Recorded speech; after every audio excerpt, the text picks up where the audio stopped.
들어주시면 감사하겠습니다. 정말 조금 전에 작가님이 하신 걸 그대로 따라하시는 건가요? 습득력이 좀 빠져. 잘하고 있어요, 잘하고 있어요. 연기하면서 사실 굉장히 어려워서 그 연기 그 형식 그리고 연기의 그 방향을 한 4개, 5개 정도로 늘 촬영장에 준비해 갔다고요? 아, 예, 그게 이제 감독님이랑 현장에서 이야기를 좀 많이 나눴었는데 제가 얼만큼 표현하냐에 따라서 이 뒤에 전달되는 내용에 이제 초점이 좀 달라지더라고요. 그래서 이제 정말 격하게도 해보고 정말 심플하게도 해보고 그렇게 이제 단계를 조절하면서 감독님께서도 너무 감사하게 다양하게 연기할 수 있는 그런 기회를 제공해 주셔가지고 그래서 이제 저도 좀 더 열심히 좀 더 다양한 게 뭐가 있을까라는 마음으로 준비해 갔던 것 같습니다. 대단합니다. 그 하나의 연기를 4개, 5개로 늘 준비해 간다는 게 결코 쉽지는 않았을 텐데 이도현 배우가 또 그만큼 많은 준비를 해갔고 동훈과 여정은 단순한 관계는 아니어 보입니다. 이렇게 영상에서만 봐도 단순한 관계는 아닌 것 같은데 감독님 서로 어떤 관계고 또 어떤 감정이면 좋았겠다라고 생각을 하셨나요? 이 두 캐릭터가 굉장히 큰 상처들을 안고 살아가는 캐릭터들이기 때문에 둘이 만났을 때 물론 밝은 부분도 있지만은 되게 쓸쓸한 부분들도 많이 있겠다 싶어서 그런 부분들을 좀 놓치지 않고 잘 보여주고 싶었던 지점들이 있었습니다. 그 지점들을 연기를 하기 위해서 제가 듣기로는 도현 씨 반려견 가을이를 동문이라고 생각하고 그렇게 연습을 하셨다는데 맞습니까? 가끔 혼자 살다 보니까 네. 이게 죄송합니다. 아니 이게 연습을 그만큼 집에서 계속 연습을 그리고 네. 동훈이는 사실 송혜교 선배님 말고는 누가 이렇게 리딩을 해줄 수가 없었어요. 그쵸. 그러다 보니까 이제 차라리 그래 쳐다라도 보면 가라 너가 해줘라 해서 말을 죄송합니다. 아니요, 가을이가 너무 귀여웠어요. 갑자기 급 사과를 하지만 저는 감동받았어요. 그렇게 항상 동문이가 내 앞에 있다라고 생각을 하고 연습을 한 거 아닙니까? 예, 맞습니다. 맞습니다. 동문이와 함께하는 순간에도 아닌 순간에도 그쵸. 네. 자, 끊임없이 고민하고 연습한 이도현 씨가 맡은 여정은 어땠나요, 작가님? 연기는 말해 뭐합니까? 그 가편 보면서 그냥 제 반응은 다 의성어였어요. 야, 아, 대박! 막 이러는. 그래서 연기는 완벽해서 더 얘기할 게 없고요. 처음 미팅했던 게 기억이 나요.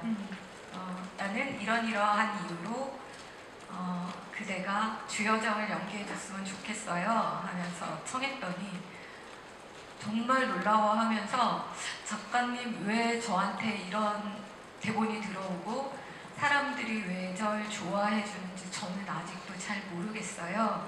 그 순간이 저는 참 많이 두렵기도 합니다. 그래서 아 그래? 그러면은 야 나랑 하면 망하는 게 더 쉬울 수도 있어. 핑계가 되잖아. 그러니까 잘 됐다. 그러면은 해봅시다. 내가 잘해볼게 하면서 엄청 이제 설득을 했던 기억이 나는데요. 정말 그 5개를 연기 연습을 해갔다라는 게 믿어져요. 다른 그 분이면 잘 모르겠는데 저분은 아마 그랬을 것 같아요. 그 첫 순간이 되게 잊혀지지 않거든요. 그 덩치는 이만한 친구가 정말 본인에 대한 고민을 많이 하더라고요. 그게 그대로 주여정에 들어와 있었고 그래서 정말 너무 좋았습니다. 정말 더할 나위 없이 좋았다라는 말씀을 해주셨습니다.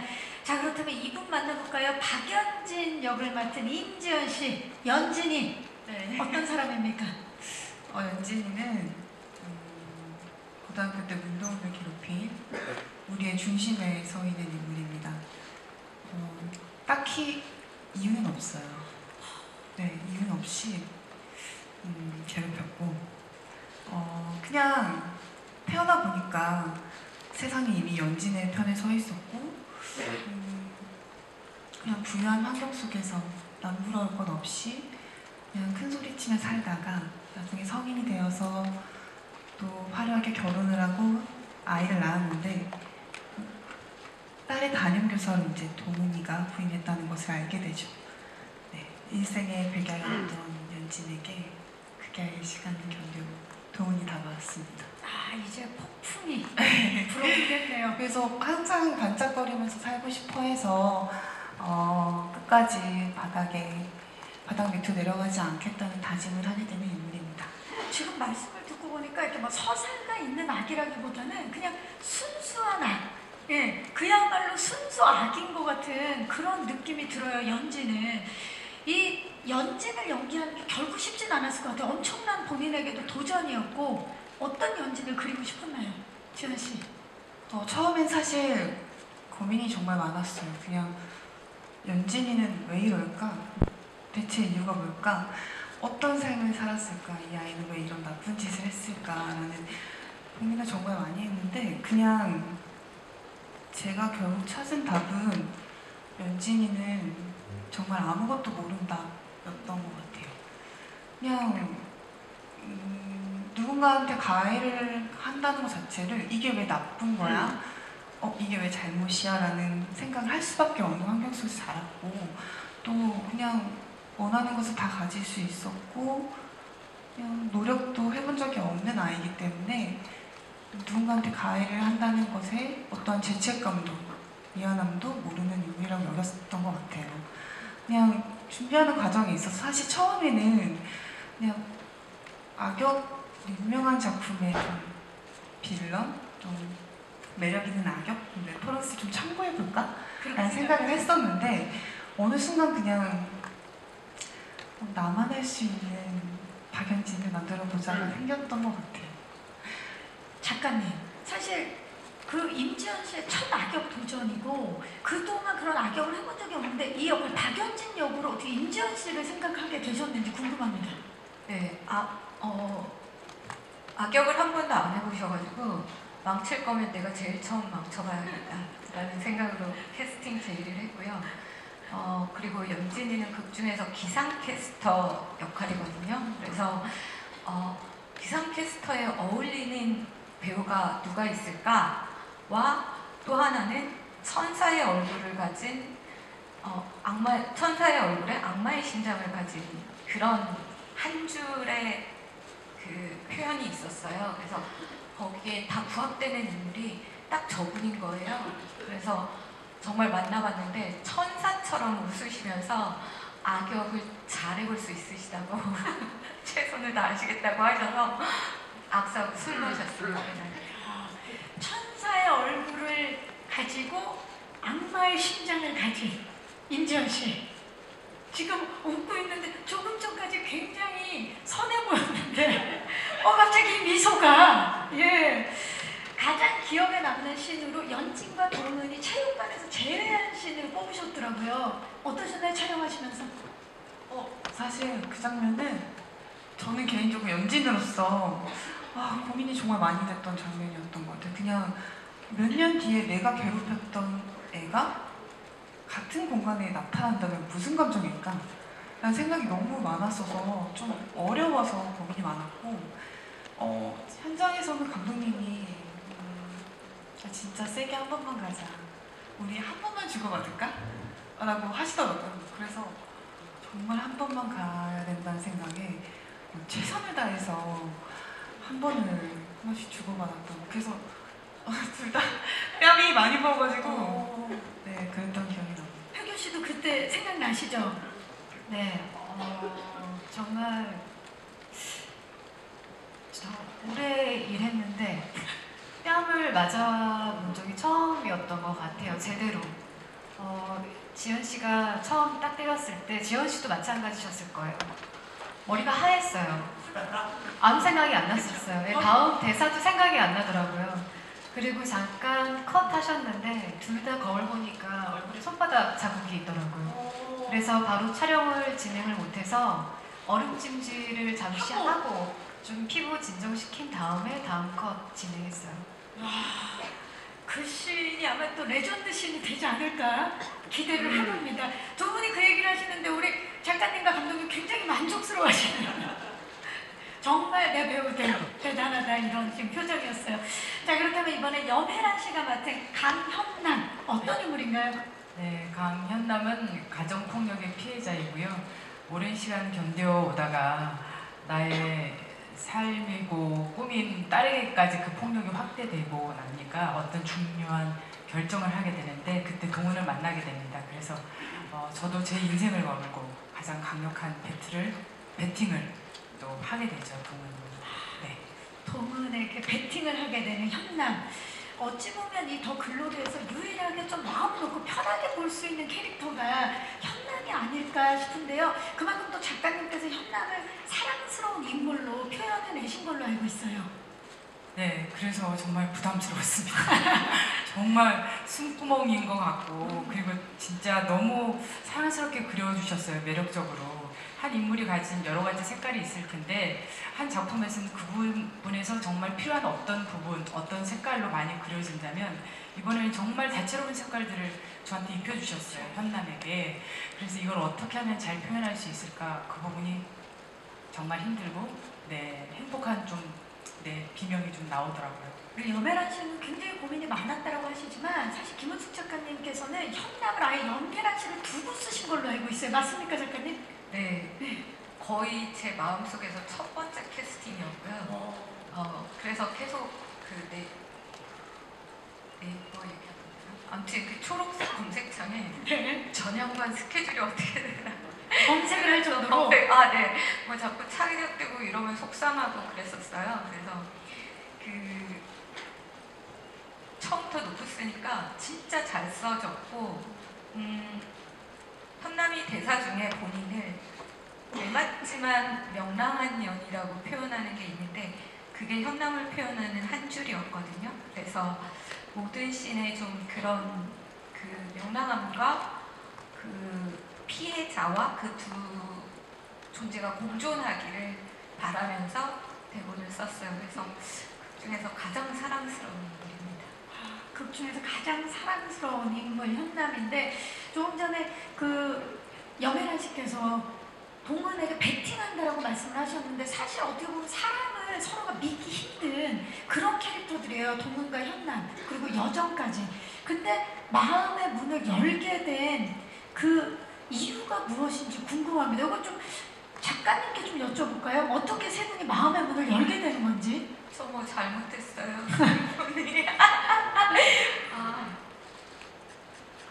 두 사람이 어떻게 같이 사실 네. 서로가 조력을 하게 되잖아요. 네. 근데 누군가를 믿기 힘든 캐릭터들인데 네. 마음의 문을 열게 되잖아요.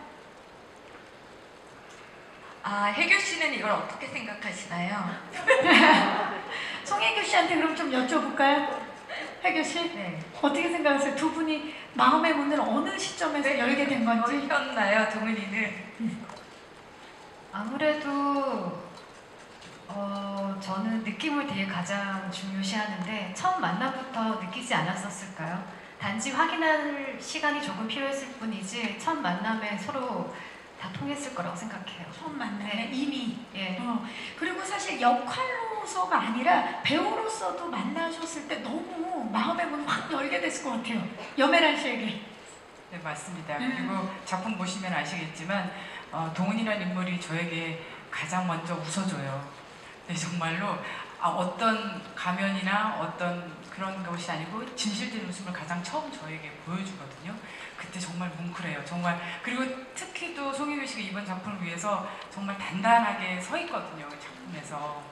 그래서 서 있는데 어쩔 수 없이 나오는 인간미, 어쩔 수 없이 삐집고 나오는 그 따뜻함을 전 느낄 수 있었어요. 네. 네, 제가 하려고 했던 말이 딱 저런 그쵸? 이 두 분이 스스로 진짜 느끼게 깜짝 되는 놀랐어요. 두 분이 생각을 하셨어요. 같은 생각. 지금 우리 작가님이 여러 번 저 자리에서 소름 끼쳐하고 계세요. 깜짝 놀라고 계십니다. 이 얘기를 하시려고 했던 거예요. 자, 그렇다면 이번에는 박성훈 씨가 맡은 전재준 만나보겠습니다. 어떤 인물인가요? 네. 재준이는 가는 곳마다 이렇게 눈에 굉장히 띄고요. 오늘도 눈에 띄고 있습니다. 눈에 띄는 모든 순간순간마다 갑으로 살아가고 있는 그런 인물입니다. 술과 여자, 도박, 폭행 이런 단어들과 굉장히 친밀한 관계를 가지고 있는 인물이고요. 그럼에도 불구하고 하루하루 매일 부는 또 쌓여가는 그런 인물이라고 볼 수 있겠습니다. 그러다가 이제 피해자인 동은이가 계획해놓은 어떤 덫에 빠지게 되는데요. 그 덫이 무엇인지는 12월 30일에 확인해 주시기 바랍니다. 오래 준비하신 멘트. 성훈 씨 평생을 갑으로 살아가는 그런 인물이에요. 이 인물은 재준뿐만 아니라 사실 함께 나오는 뭐 연진, 사라, 혜정, 명호 등 작품 속에서 정말 많은 가해자들이 등장을 합니다. 성훈 씨와 함께 네. 연기하면서 사실 이게 조심스러웠을 수도 있겠다는 생각이 들어요. 어떠셨나요? 저는 악역을 좀 몇 차례 맡아서 해봤는데요. 사실은 그 전에는 조금 뭐 살해를 일삼고 뭐 이런 캐릭터들을 많이 했어서 장르물에서 맞아요. 비교적 인간적인 악역이다라는 생각을 이번에 해서 조심스럽다기보다는 그냥 대본에 써주신 대로 충실하게 연기를 하려고 했고요. 저는 현장에 4가지 버전의 연기를 항상 준비해가는데 5개를 준비하시는 이도현 배우를 보면서 오늘 많이 느끼고 배워갑니다. 네. 존경합니다. 예, 우리 박성훈 씨가 정말 그동안 4가지씩 준비해 왔는데 우리 또 도현 씨가 5개를 준비했어요. 앞으로 조금 더 준비를 해주시기 바라면서 더 분발하겠습니다. 네, 분발해 주시기 바라면서 사실 그동안 워낙에 또 장르물에서 다양한 연기를 보여주셨고 그래서 대본에 굉장히 충실했다라고 지금 말씀을 해주셨는데 감독님께서 되려 우리 가해자들의 씬을 표현하는 데 있어서 고민이 많으셨을 것 같아요. 어떠셨나요? 이 작품 자체를 영상화할 때 말하고 있는 이야기들을 하나도 놓치지 말아야겠다라고 생각을 하고 또 좀 더 집중력 있게 가기 위해서라면은 되게 사실적으로 보이는 게 되게 중요하다고 생각을 했어요. 그래서 뭐 이런 폭력이라든가 이런 것들을 혐오스럽지 않는 선에서의 최대한 사실적으로 보여지기 위해서 많이 노력을 했었고요. 가져가는 이야기의 힘이 워낙 크다 보니까 저 또한 배우들 모두가 전부 조금은 이 모든 판단은 이제 바라보는 시청자들에게 맡기기 위해서 우리는 조금 더 객관적으로 많이 보여주려고 했었죠. 네. 그런 점에서 이제 박성훈 배우가 다양한 버전으로 또 준비를 하고 그 대본에 충실해서 그 역할을 잘 표현해냈을 때 감독님 어떠셨는지도 궁금해요. 굉장히 악역들이지만 저는 모니터 뒤에서 늘 웃고 있었습니다. 이 연기 자체 준비해오는 게 보통 3개, 4개, 5개까지 준비를 해오니까 어떤 걸 해보자고 해도 그 연기가 다 준비되어 있는 배우들이라서 늘 흡족했었습니다. 오늘 정말 입을 모아 그러니까 일단 여기는 한두 개로는 명함을 못 내미는 팀이에요. 기본 3개, 4개, 5개를 준비해가는 팀. 영광스러운 그 팀, 더 글로리입니다. 네. 자, 그렇다면 이제 마지막으로 정성혜 씨가 연기한 하도영 만나보도록 하겠습니다. 하도영 어떤 인물인가요? 네, 하도영은 모든 게 완벽한 인물이죠. 재력, 명예, 권력, 모든 걸 갖고 있고 그렇게 완벽한 결혼까지 해서 가정을 이루고 살다가 연진 아내가 과거에 학교 폭력 가해자라는 사실을 동훈이 때문에 알게 되죠. 알게 돼서 이제 완벽한 곳에서 가장 좀 뭔가 균열이 일어나면서 인생에서 가장 큰 선택의 기로에 서게 되는 인물입니다. 네. 인생에 있어서 가장 큰 선택의 기로에 서는 역할을 표현하는 게 결코 쉽진 않았을 텐데 이 인물을 어떻게 그려내려고 하셨나요? 우리 정성혜 씨는? 처음에는 좀 많이 힘들었어요. 근데 어쨌든 촬영 전에 감독님이랑 배우님이랑 많은 대화를 나눴고요. 먼저 그래서 방향성을 좀 많이 잡을 수 있었고 촬영하면서는 최대한 그 전에 생각했던 하도영이 할 수 있는 극 중에 줄 수 있는 긴장감이라든지 아니면 예민함 그리고 중간에서 어디로 가야 되는 스탠스 포지션 같은 걸 좀 많이 생각하면서 감독님이랑 많이 얘기하면서 촬영을 즐겁게 잘했던 것 같습니다. 감독님과 많은 대화